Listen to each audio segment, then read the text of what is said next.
terendam banjir hingga ketinggian wilayah di Kabupaten Cirebon sampah memenuhi. Terkini di jembatan Cikaso, Sungai Cikaso, ini rumah sudah.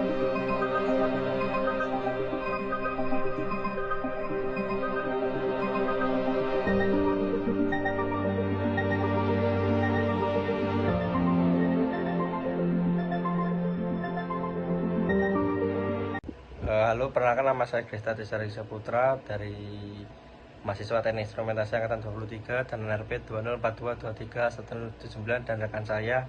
Halo, kenalin namaku Andrea Dita Farezi dari Sains Aktuaria Angkatan 2024. Baik, di sini rekan saya sebagai narasumber, sebagai pewawancara dan saya sebagai narasumber tentang mengenai tugas besar, yaitu tugas pemrograman controller dengan tema sistem monitoring ketinggian air. Baik, silakan pertanyaan dilontarkan. Baik guys, bertanya nih, kenapa Gresta memilih tema sistem monitoring ketinggian air ini? Karena aku ngambil tema ini sendiri karena banyak sekali berita-berita mengenai banjir, terutama bagian daerah Surabaya.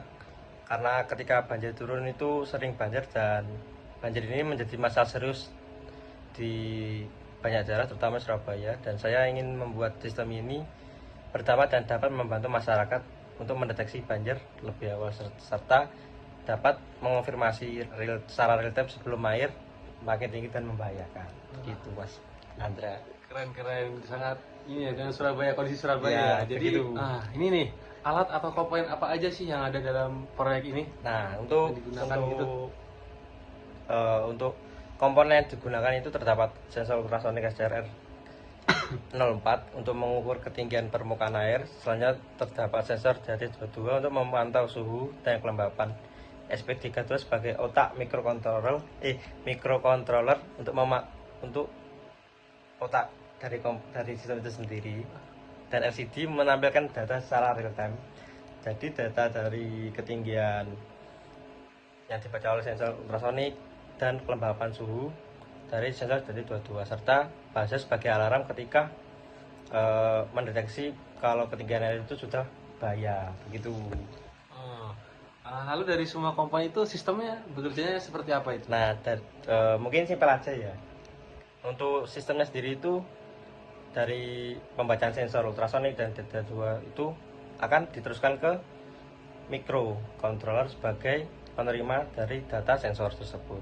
Lalu dari SP nanti akan membaca ketinggian dari aman, waspada dan bahaya. Dan ketika dari notifikasi LCD nanti memunculkan bahwa status bahaya, nanti si LCD dari microcontroller itu akan mengirimkan sinyal data ke buzzer, sehingga ketika situasi bahaya maka buzzer akan menyala. Seperti itu. Kurang lebihnya seperti itu. Oke. Lalu untuk tujuan akhir dari proyek ini tuh apa?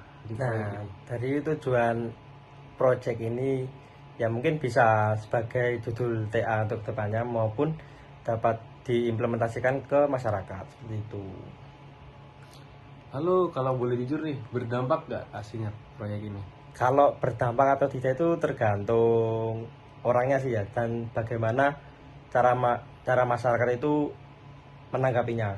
Jadi kalau dari sudut pandangku sendiri berdampak karena dapat membantu memonitoring ketinggian air dan dapat mengantisipasi ketika banjir akan masuk ke rumah pemukiman. Jadi dapat membantu mengevakuasikan orang-orang yang ada di sekitarnya, seperti itu. Wah, semoga alatnya bisa dikembangkan ya. Amin. Karena keren banget ini. Sukses terus Gresta. Amin, terima kasih ya.